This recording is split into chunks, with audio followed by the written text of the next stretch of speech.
Welcome back, fathers, sons, business owners, mentors, and mentees.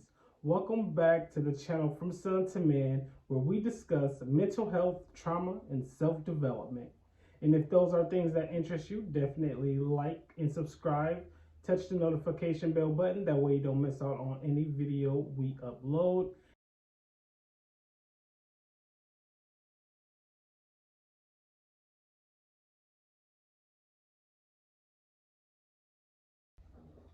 And today we're going to start discussing my book titled Dying to Live, which is available right now on our website, dyingtolive.com, or Amazon as well.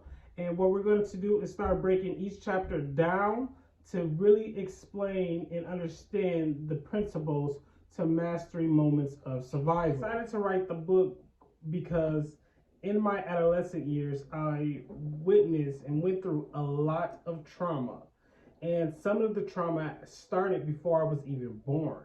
So it was like I was born into a lot of trauma. So as time went on, I developed a certain level of insecurity because of the trauma.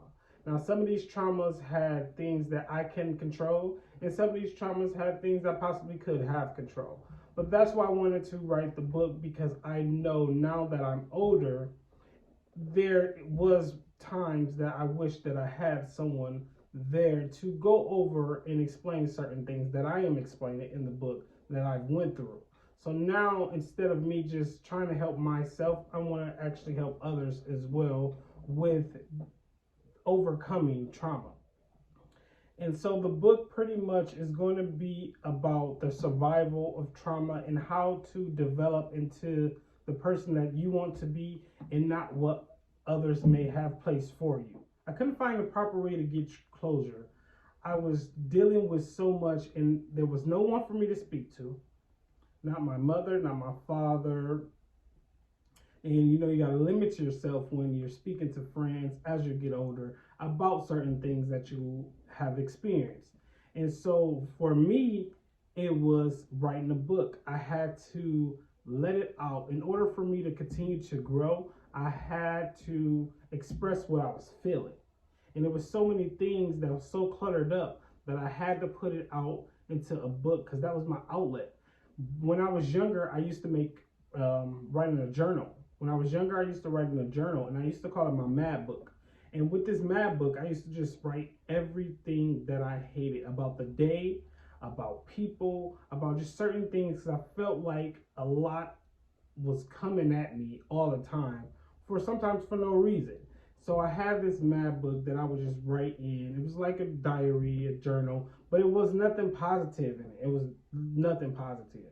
It was everything that I hated through the day. And so I was looking at the glass half empty instead of half full, but that was because the environment that I was in caused me to feel that way. And so that my reaction was me actually writing in the mad book. And in this mad book, it got so deep that it was even causing more trauma, because I wasn't overcoming any of the things that I wrote in the book. It was just a repeated cycle. It just kept going, and it kept going, and kept going. So as I got older, I decided, instead of making it so negative, let's turn it into a positive. And that's why I wrote the self-help book, to talk about the mad book, but also have lessons to overcome what I put in the mad book as well. And so that's where we get the title, Dying to Live. So with these experiences, they left me really feeling like I was trying to survive a life that was given to me. And when I speak on the book, it's still going to have the same character names that I put in the book. And I do have a disclaimer to read before I continue, because I don't want to get into any trouble. This book and videos recorded for YouTube is based on a true story. This is my take of events. Some text is placed verbatim from personal correspondence. Some characters' names have been changed and merged to protect the innocent and the guilty. I would like to thank the real life members and characters portrayed in this book. They all are hardworking people who are simply trying to make a way in life. I recognize that their memories of the events described in this book may be different than mine. This book was not created to hurt or tarnish the reputation of any of the characters involved. No harm is intended by the publishing and marketing of Dying to Live. Its purpose is to inspire, motivate, and educate. And that's exactly what I want to do here in the videos that I do review the book as well. So again, nothing is to be malicious or try to tarnish anyone. This is simply just my story of the different traumas that I have been involved in from before birth all the way until adulthood. Things that I discuss in this video is stories told by my mother, by my auntie, by my father, by my grannies, by my uncles, by my siblings. So these stories that I have is what was told to me from the beginning to make me understand where I came from. So I know a lot. The stories is like, well, if you wasn't here, how do you know that? That's because the stories that I'm telling, everything that I'm telling, either came from a source's mouth or just my experience being. And so we're going to start off with chapter 1. So chapter 1 is surviving the uncontrollable. And with chapter 1 is a 2-part series. And the first part is understanding the beginning. So with the opening of chapter 1, it opens up with a quote. The quote says, "Your beginning never dictates your destination." And that was by Tyler Perry. And so I'm going to read the first beginning and then I'm going to tell the story after the beginning.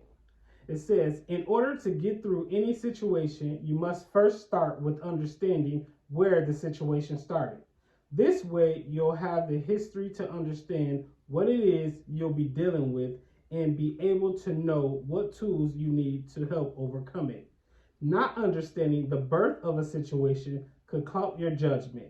Your reaction will be based on emotion and not logic.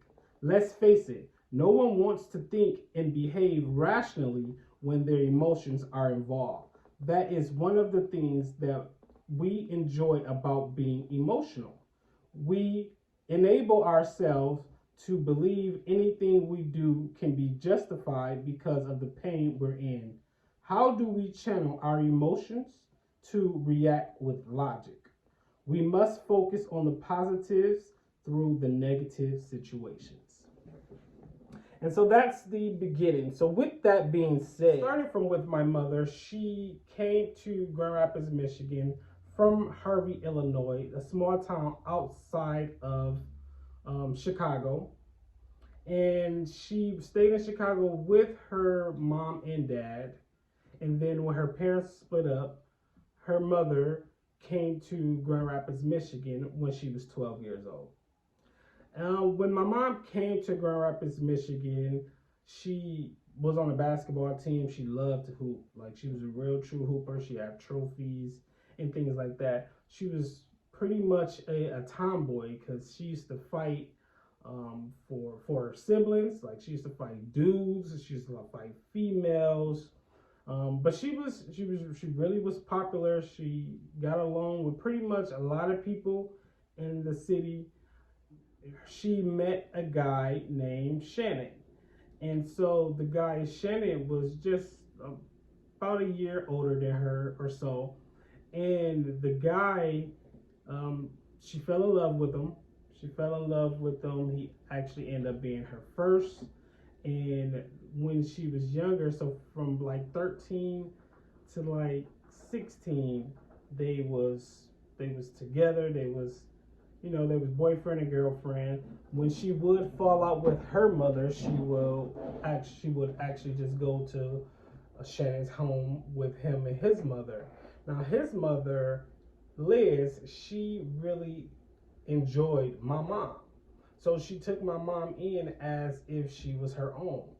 So with her taking her in, it was times that Shannon wasn't even at the home, but my mother was at the home. So her and Liz really got a real close relationship. And it started being that Shannon wasn't at home and he was out cheating with other females. So he would leave my mother at home with his mom, and then he'll be at another female's house, kicking it with her.